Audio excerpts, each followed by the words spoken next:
terakhir dari rukun sholat itu kan mengucap salam. Biasanya kita salam Assalamualaikum warahmatullahi atau Assalamualaikum warahmatullahi wabarakatuh. Assalamualaikum warahmatullahi saja, ini tak pakai saja bahasanya, atau Assalamualaikum warahmatullahi wabarakatuh.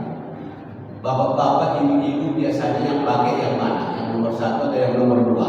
Assalamualaikum warahmatullahi saja atau pakai Assalamualaikum warahmatullahi wabarakatuh? Sambil ya diingat-ingat, pikir-pikir, saya minum sedikit.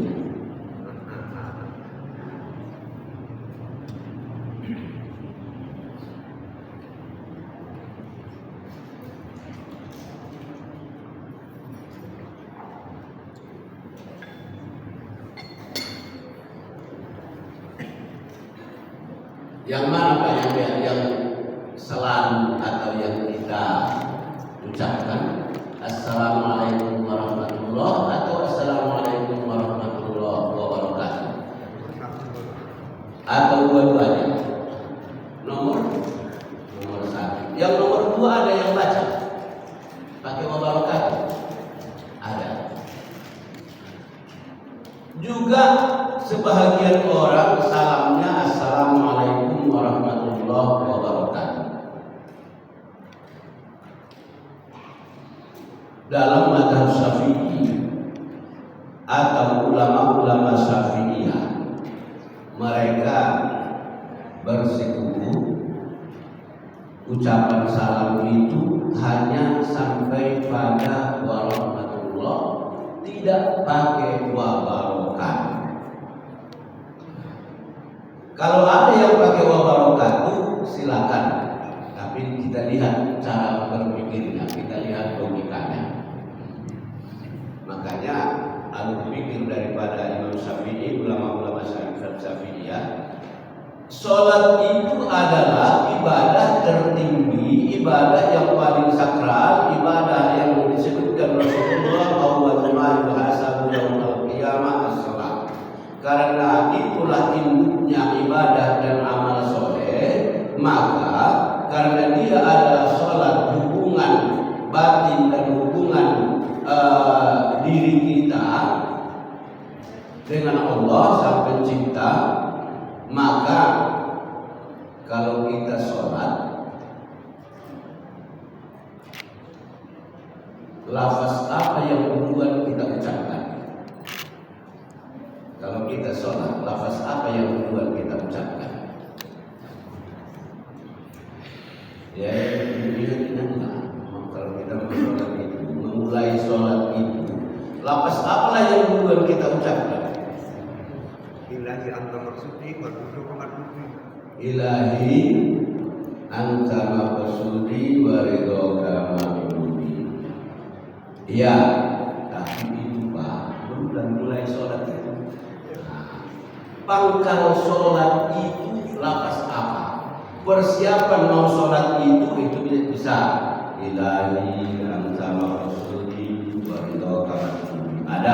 Ada yang baca a'udzu birabbin nas malikin nas ilahin nas. Ada yang baca usolli fardhu syuhri atau usolli fardhu syuhri arba'a raka'atin.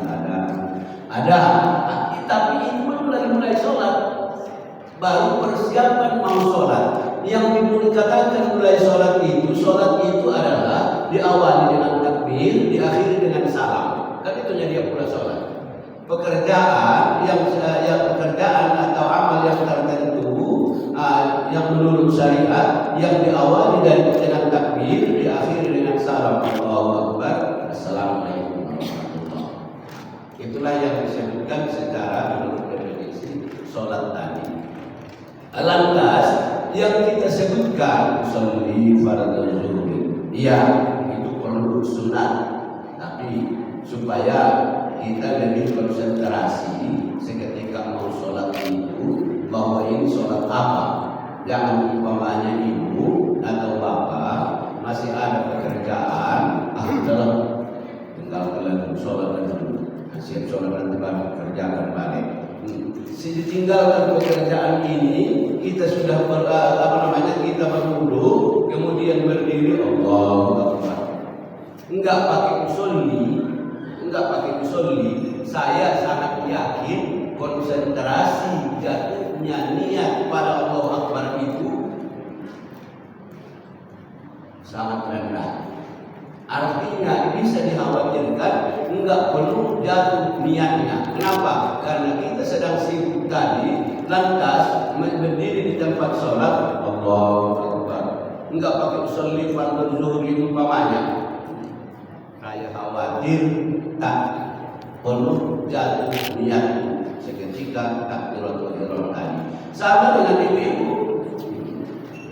Ibu-ibu pun kalau sedang masak umpamanya, menunggu nasi atau airnya mendidih, udahlah cepat-cepat karena sholat.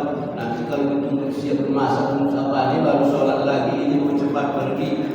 Dijalankan nasi, kemudian masuk tadi ambil wudu, berdiri di sajadah, Allahu Akbar. Saya sangat yakin jatuhnya niat kurang duduk dia, kurang. Tapi kalau umpamanya kita berdiri di sajadah, usolli fardhu zuhur arba'at ada lillahi. Kenapa? Sudah duluan kita batasi pikiran kita kemana-mana. Sudah duluan kita fokuskan hati kita dan pikiran kita kepada sholat tadi. Usolli fardhu zuhur. Sengaja aku sholat fardhu zuhur dan seterusnya. Baru niatnya jatuh seketika Allah Akbar yang tadi.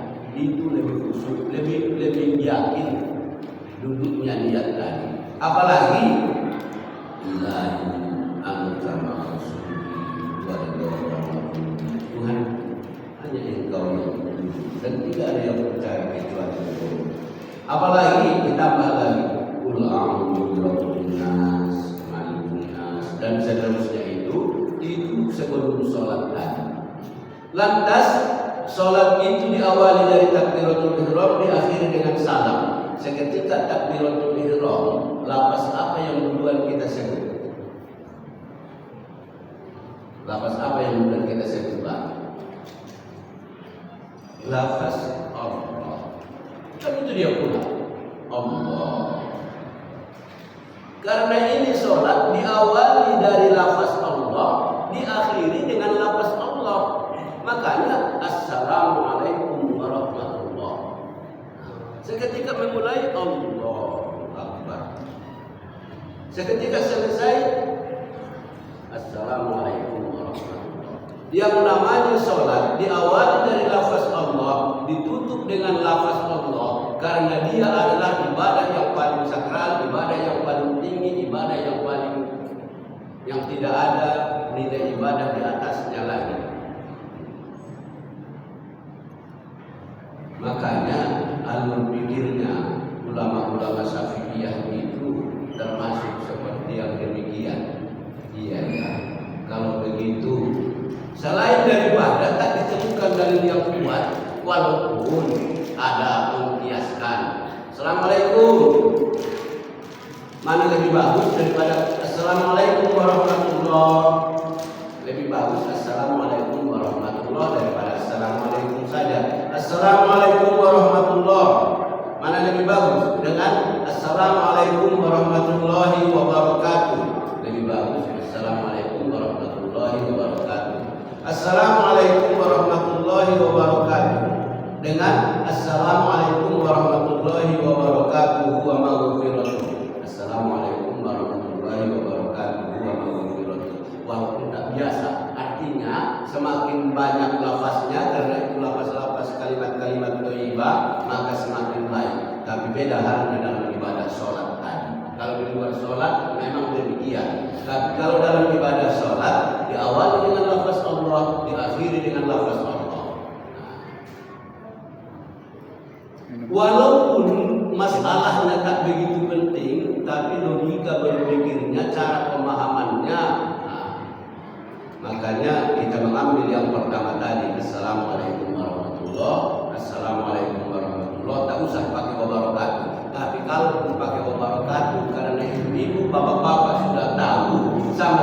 boleh, cuma mana yang lebih baik dan mana yang lebih logis. Jangan malah batokar. Nah, kan begitunya pula. Jangan malah batokar, bawa-bawa pula nama Pak Pamonan.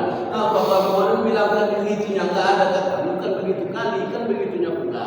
Nah, tapi mana yang lebih logis dia menurut kedudukan ibadahnya. Itu hal yang sederhana, tapi perlu paham. Hal yang lebih penting supaya Allah jangan marah, supaya Allah jangan murka, supaya kita jangan berdosa yang melaksanakan ibadah itu. Adanya kadang-kadang kita maksudnya mau beribadah tapi nambah dosa. Maksudnya beribadah tapi nambah dosa. Ya, macam mana pula beribadah nambah dosa? Seketika dilapas Allahu Akbar, takbiratul ihram tadi, atau Allahu Akbar di luar takbiratul ihram di tempat-tempat yang lain, baik di waktu sholat maupun di luar sholat, setidak-tidaknya ada kemungkinan terjadi satu dari 6 kesalahan. Walaupun sudah tahu bapak-bapak, ibu-ibu ini mengulang ini. Karena ini memahami daripada apa yang dikatakan Imam Waqi, ya. Kalau seorang berburu katanya, untuk menangkap buruannya maka dia harus bawa peluru atau bawa jerat. Kalau orang yang berburu rusa, kalau nggak ada bawa apa-apa, nggak mungkin dikejar-kejar dan rusa. Dia harus bawa panah atau bawa senapan atau bawa jerat, supaya kalau nampak buruan itu bisa ditangkap atau didapatkan. Kalau orang yang berburu ilmu menurut Imam Waqi, jeratnya adalah pulpen dan kertas. Nah, jadi saya maaf Pak Bu ya, saya tengok ada yang bawa jerat, kita yang mengaji kan begitunya pula kan, makanya takut saya lepas. Karena Imam Waqi katanya kalau orang yang berburu itu, kalau orang yang berburu ikan, memancing ikan, maka dia bawa alat burunya itu adalah pancing.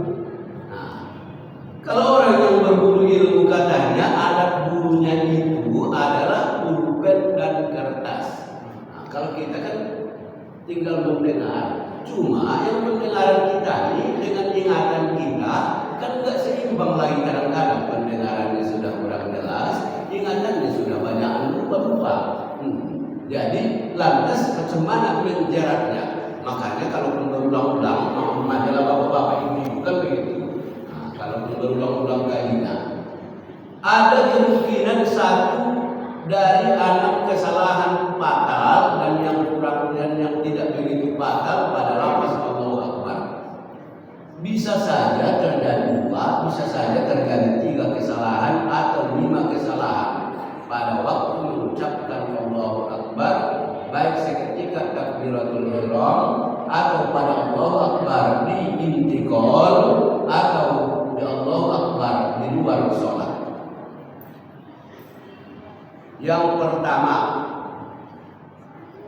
mendapatkan takbirnya. Usolli fardhu ada lillahi ta'ala. Sendiri ibarat kita sholat di kamar atau mana.